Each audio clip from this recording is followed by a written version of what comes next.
आप सबका स्वागत है मेरे चैनल राधा की दीवानी में। आप सभी को राधे राधे। तो आज हम पुरुषोत्तम मास कथा का अध्याय 3 करते हैं। तो चलिए शुरू करते हैं। अधिक मास निंदित और असहाय होकर भगवान विष्णु की शरण में गया। उसने अपनी व्यथा सुनाई और भगवान से उसे धैर्य बांधते हुए सम्मानित करने का आश्वासन दिया।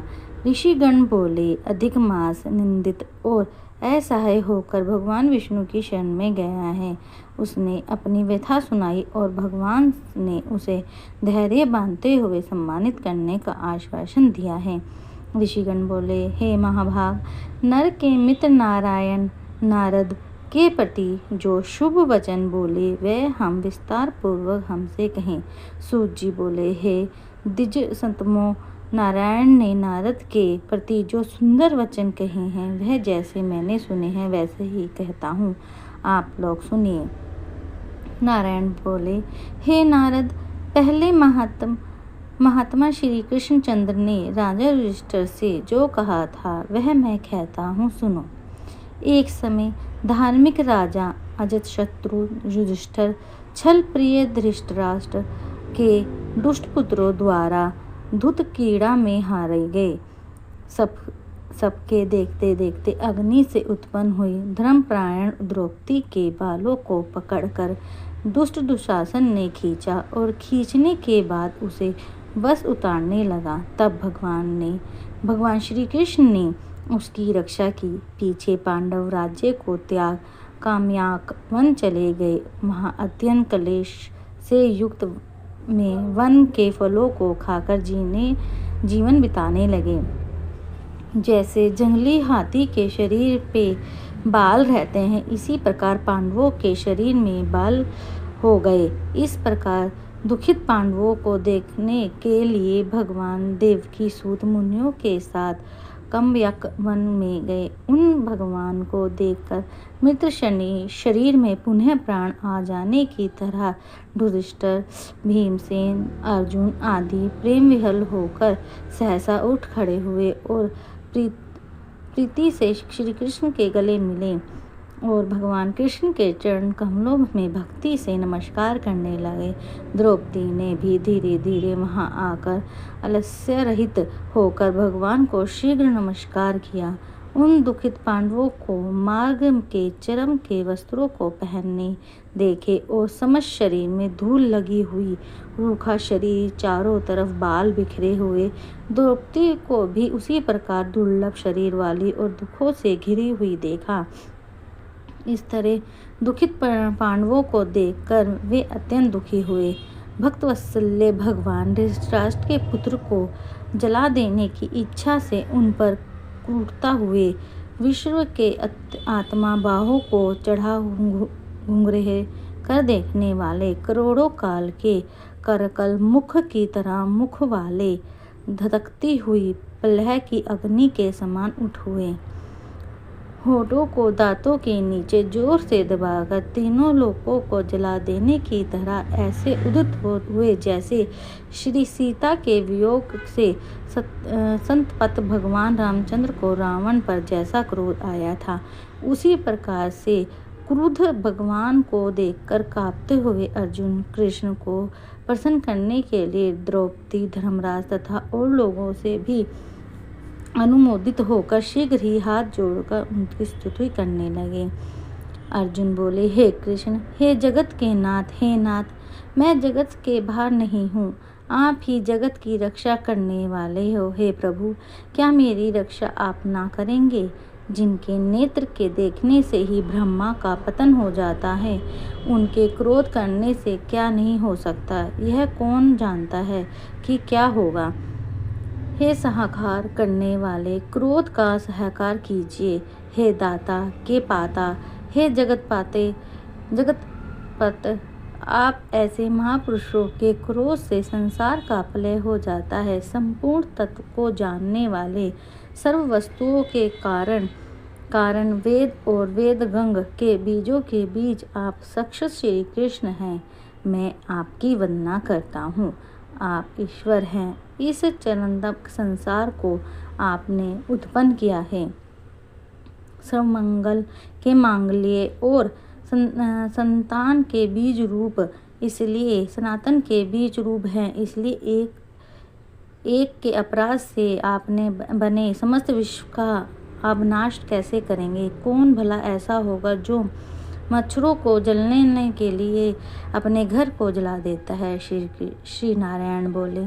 दूसरे की वृत्ता को मर्दन करने वाले अर्जुन ने भगवान से इस प्रकार निवेदन कर प्रणाम किया। सूत जी बोले, श्री कृष्ण ने अपने क्रोध को शांत किया और स्वयं भी चंद्रमा की तरह शांत हो गए।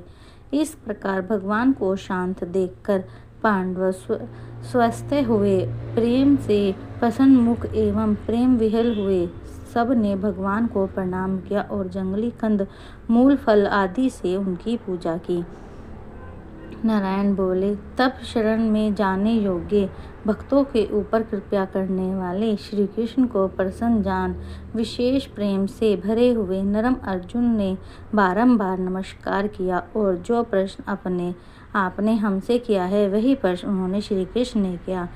इस प्रकार अर्जुन का प्रश्न सुनकर श्री कृष्ण शरण मत मान से सोचकर अपने शुद्ध बुद्ध पांडवों को और व्रत को धारण की हुई द्रौपदी को आश्वासन देते हुए वक्ताओं में श्री कृष्ण पांडवों से हितकार वचन बोले। श्री कृष्ण बोले, हे राजन, हे महाभाग, हे भीम तपसो, अब मेरे वचन सुनो। आपने यह प्रश्न अप्रूव किया है, आपको उत्तर देने में मुझे उत्साह नहीं हो रहा। इस प्रश्न का उत्तर गुप्त से भी गुप्त है, ऋषियों को भी नहीं विदित है।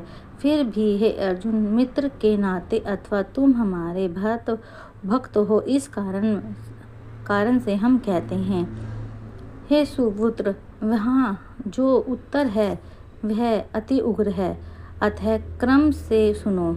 चैत्र आदि जो 12 मास, निमेष, महीने के दोनों पक्ष, घड़ियाँ, पहर, त्रिप्रहर, 6 ऋतुएं, मुहूर्त, दक्षिणायण और उत्तरायण, वर्षों, चारों युग, इसी प्रकार पत्थर तक जो काल है, यह सब, और नदी, समुद्र, तालाब, कुएं, बावड़ी, गड़ैयाँ, सोते, लताएं, औषधियाँ, वृक्ष, बांस आदि पेड़, वन की औषधियाँ, नगर, गांव, पर्वत, पुरियाँ से सब मूर्ति वाले हैं और अपने गुणों से पूजे जाते हैं। इनमें से ऐसा कोई अपूर्व व्यक्ति नहीं है जो आपने अष्ट देवताओं के बिना रहता हो। आपने अपने अधिकार में पूजे जाने वाले सभी फल को देने वाले अपने अपने अष्टिष्ट देवता के योग्य के महत्व से ये सब सौभाग्यवान हैं।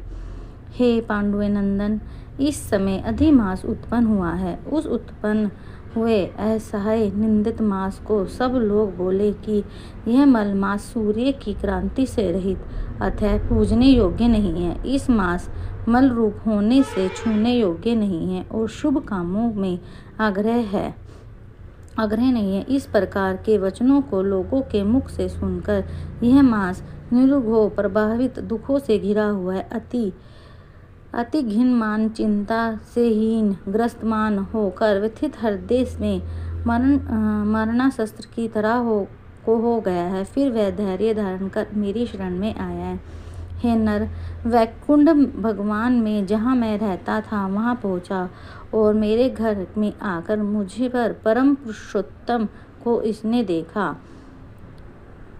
उस समय अमूल्य रत्नों से जड़ित सुवर्ण के सिंहासन पर बैठे मुझे देख यह भूमि पर सरगष्ट दंडव कर हाथ जोड़कर नेत्रों से बारंबार आंसुओं की धारा बहता हुआ धैर्य धारण कर गदगद वाणी से बोला। सूत जी बोले, इस प्रकार महामुनि बद्रीनाथ कथा कहकर चुप हो गए। तब नारायण के मुख से कथा सुन भक्तों के ऊपर दया करने वाले नारद मुनि पुनः बोले। नारद बोले, इस प्रकार अपनी पूर्ण कला से विराजमान भगवान विष्णु के निर्मल भवन में जाकर भक्ति द्वारा मिलने वाले जगत के पापों को दूर करने वालों योगियों को भी शीघ्र न मिलने वाले जगत को अभय ध्यान देने वाले ब्रह्म रूप मुकुट